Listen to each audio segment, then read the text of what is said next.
They brought me to the castle at dawn, wrists bound in silver cuffs, the chill of morning mist crawling over my skin.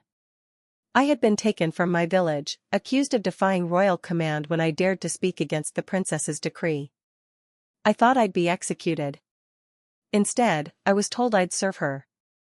Princess Seraphine of House Valtoria, cold, calculating, cruel. Her name echoed through every tavern and whispering corridor of the realm. The Heartless Princess, they called her. When they pushed open the towering doors to her chamber, I expected a monster in silks. Instead, I found beauty sharp enough to wound. She stood before a frost-covered window, her pale hair catching light like strands of silver fire, her violet eyes unreadable. "So," she said softly, turning to me. "This is the rebel who dared to call my taxes unjust?" Her tone was calm, almost gentle. But there was something dangerous beneath it, like a sword hidden under velvet. "I spoke for the starving," I said, lifting my chin. "If that is rebellion, then yes." Her lips curved. Not quite a smile. "How noble. Pity that nobility is worthless without obedience." She waved her hand.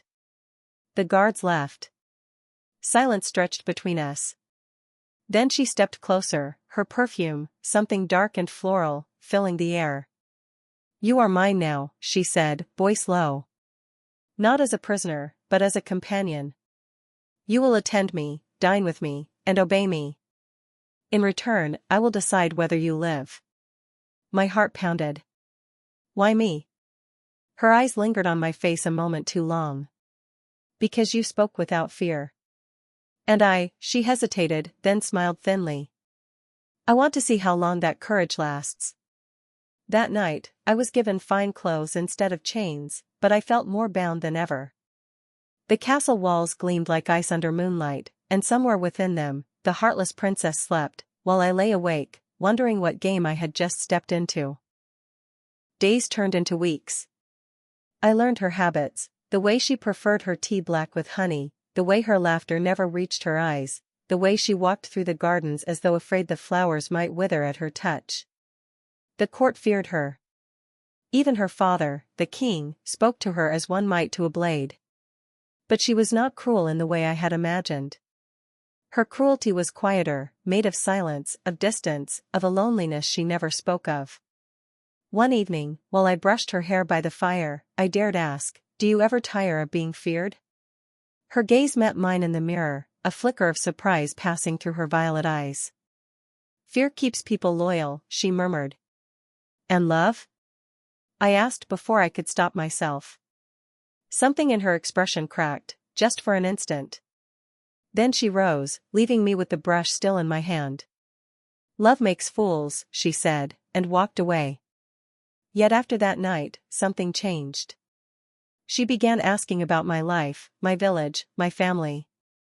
She listened, really listened, though she pretended indifference. I caught her studying me when she thought I wasn't looking, her gaze softer than she'd ever allow. One night, I found her in the courtyard under the moonlight, sword in hand, training alone. She looked almost mortal then, her hair damp, her breath ragged. "Couldn't sleep?" I asked. She smirked faintly. "Monsters seldom rest." I stepped closer. "Then perhaps you're not one." Her sword lowered. For the first time, her voice trembled. "Careful, little rebel. You're starting to sound like someone who believes I have a heart." I whispered, "you're terrified that you do." And before she could reply, thunder rolled across the sky, and rain began to fall, washing away the lie of her heartlessness, if only for a moment. After that night, the air between us changed. She still issued commands with that same quiet authority, but her eyes, those violet shards of frost, softened when they met mine. There was a warmth there, cautious and fleeting, like sunlight breaking through storm clouds.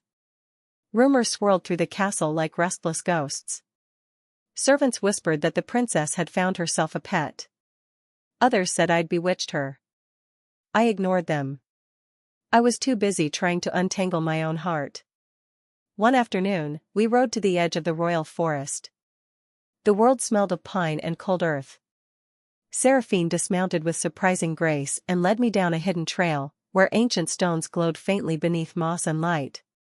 "This place," she said quietly, "is older than the kingdom itself. My mother used to bring me here."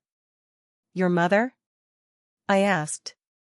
I had never heard her speak of family, not even once. "She died when I was 14, Seraphine murmured. "They said she was too soft. Too kind. Kindness is weakness, they told me." Her voice broke slightly. I reached for her hand before I could think. For a heartbeat, she let me hold it. Then she pulled away. "Don't," she whispered. "You'll make me remember things I've spent years burying." "But maybe," I said, "some things deserve to be remembered." She looked at me then, not as her servant, not as a subject, but as something else entirely. Her eyes shimmered with something fragile. That night, as I lay awake in my chamber, I realized something terrifying. I no longer feared her. I loved her. And though I didn't know it yet, she loved me too, enough to risk everything. Love in a royal court was a dangerous thing. Especially love like ours. The king was arranging an alliance. Seraphine was to be betrothed to Prince Alaric of the Northern Isles, a man known more for his armies than his heart. The wedding would bind two kingdoms. And it would destroy us. When the news reached me, I found her standing on the balcony overlooking the sea. The wind tore at her gown, her hair whipping wildly. "So it's true," I said. "You're to marry him." Her expression was unreadable. "A princess does not choose, Mira. She obeys. You once told me obedience meant nothing without choice." A small smile ghosted her lips. "And yet here I am, obeying." I stepped closer. "Tell me to leave. If I mean nothing, say it." She turned sharply, eyes blazing. "You mean everything, do you hear me?" Her words cracked like thunder.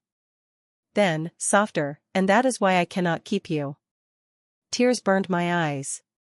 "Then I'll go," I whispered. "Better to vanish than to be near you and pretend this isn't real." But when I tried to leave, she caught my wrist. Her hand trembled. "Stay. Just one more night." That night, she kissed me. Gently at first, then with a hunger born of years of restraint. Her lips tasted of salt and sorrow. It felt like a promise and a goodbye all at once. And in the darkness, beneath the weight of the world, the heartless princess finally let herself break. Morning came with horns of war. The northern fleet had arrived early, their banners blotting out the horizon. I stood at the edge of the throne room as the king greeted Prince Alaric, my heart hollow.